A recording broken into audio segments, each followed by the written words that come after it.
that his cult of following was so potent that people would lose sight of what is true and what is not because they would just follow whatever he said. That's What's up, everybody? Jackson here. And this Neil deGrasse Tyson interview with Piers Morgan covers something genuinely interesting from a science communication perspective. The psychology of why repeated claims start to feel true, regardless of accuracy. A well-documented cognitive phenomenon called the illusory truth effect, Tyson uses this to explain both Russian propaganda and, when pressed directly by Piers, applies the same framework to Donald Trump specifically.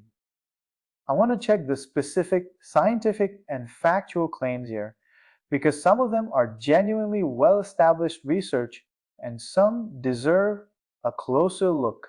Stick with me. Get that like in. Get subscribed because we separate the science from the political application carefully. Now let's get into it. Information that is promoted aggressively through the internet. And I'm talking specifically, for example, Vladimir Putin's propaganda to the Russian people that actually what he's doing in Ukraine is a special operation to remove Nazis from a country that is actually run by a Jewish president. And of course, the irony being it is the Russians who are behaving actually like Nazis in what they're doing there. But this mythology, which he's pumping to the Russian people morning, noon and night, then blows around the internet. And a lot of people around the world start to buy in to this completely false narrative. So how does science help when you have that kind of active, aggressive disinformation? so in the chapter Truth and Beauty, I spent a fair amount of time evaluating what the meaning of truth is, especially as different people interpret it. And one branch of that would be a personal truth, let's say. And this is like, let's say, Jesus is your savior, right? In a free country where we have freedom of religious expression, no one is going to take that from you. That's a personal truth. But if you want to have other people agree with that truth, and they might have a different savior or a different religious tradition, then it will require some serious act of persuasion, but in the limit, as we've seen in the history of civilization, outright warfare and bloodshed and death. So in a pluralistic society, your personal truths really need to be kept to yourself or casually attempting to influence others. But then there's another kind of truth which our brain is susceptible to. If you repeat something over and over, your brain natively says, it must be true. And once you reach that point, you lose all curiosity to unravel whether or not it isn't true. Okay, you don't go back to it, you just accept it. And what the internet has done, especially social media, has become the world's greatest propaganda machine. If Hitler had access to to social media, no telling what would have happened to the world at the time. All right, so propaganda is one of these things where somebody's trying to influence you in a surreptitious way, and then you end up fully agreeing without you even having consciously done so. And that's dangerous. There's the other kind of truth, an objective truth, where the methods and tools of science are exquisitely tuned to distinguish that which is true and that which is not. And how does that happen? I just say to you, here's some tools.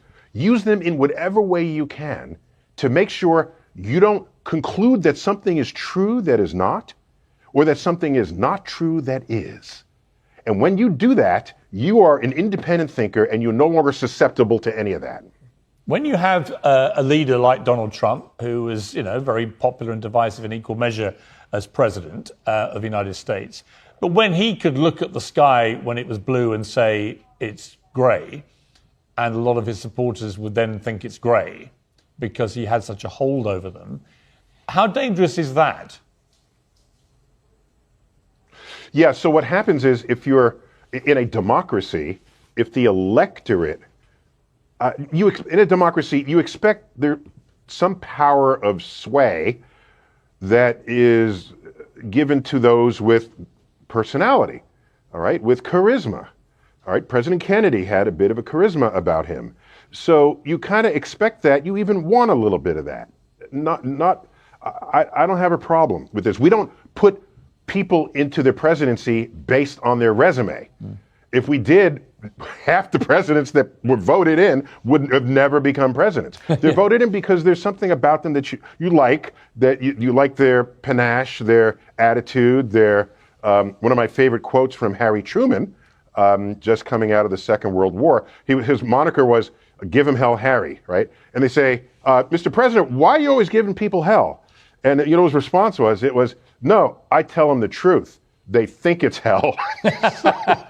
So he was an honest guy. So I think it's okay to like someone on a personal level. People said of George W. Bush that, you know, my issue with him was that he couldn't pronounce the word nuclear, yet he had access to nuclear codes. So as a physicist, that's a little worrisome. But people said you can have a beer with him. And I spent a little bit of time in that Bush White House. And one time we made eye contact, and I felt like I'd known him my whole life. There was some extra chemistry there. And I see that, and I understand how politicians can rise because of it. But at some point, they cannot be the total source of your knowledge and your enlightenment and your wisdom, because you're an individual. And especially in the American documents, there's probably at least some of this in other Western world democracies, but certainly the American documents, it is a government of the people, by the people, and for the people. It's our government. It's not the leader's government. And we can forget that after a while. We can say, I want the leader to make all decisions for me. Then what are you? Then you're a follower, but it's the leader who actually should be following you. In a democracy, even in a republic, where you have someone in between you and the top dog. So it was a problem that his cult of following was so potent that people would lose sight of what is true and what is not, because they would just follow whatever he said. That's just, at the end of the day, dangerous. You made a very good point in the book that there are not many people left alive who probably remember what it was like to actually endure Nazism, for example, fascism at its worst. And that because of that, when it comes round again in the way that we're seeing now in certain parts of the world, people don't really understand the danger or how bad it can get very quickly. I just suggested that might be a cause, because like you just said, not just signs of it in the United States, but many other parts in the world, there are leaders that are rising up where their personality and their charisma to their followers is bigger than any analysis of objective truths that should be behind the decisions that are getting made. And once you control the public, your electorate at that level, then they're putty in your hands. So I hate to be so cynical, but the last person a politician wants is somebody who can completely think for themselves. It means they're not susceptible to, and by the way, I'm not even blaming politicians, because why do politicians lie? Because they're telling us what we want to hear. Right. Because we know if they told us the truth, we wouldn't vote for them. So politicians, I think, are a symptom of the public's, of the state of the public, not the other. Let's start with the actual science, because it's the most solid ground in this entire conversation. The illusory truth effect is a real, well-replicated finding in cognitive psychology, first identified in research from the late 1970s, showing that repeated exposure to a statement increases how true it feels, independent of its actual accuracy or the listener's general knowledge. More recent research has indeed found that this effect can kick in after surprisingly few repetitions, and that corrective interventions like fact checks often have limited power to fully undo the effect once repetition has already occurred. This is genuinely established. Peer-reviewed cognitive science, not speculation. and it's a useful framework for understanding how misinformation spreads regardless of the political direction it comes from.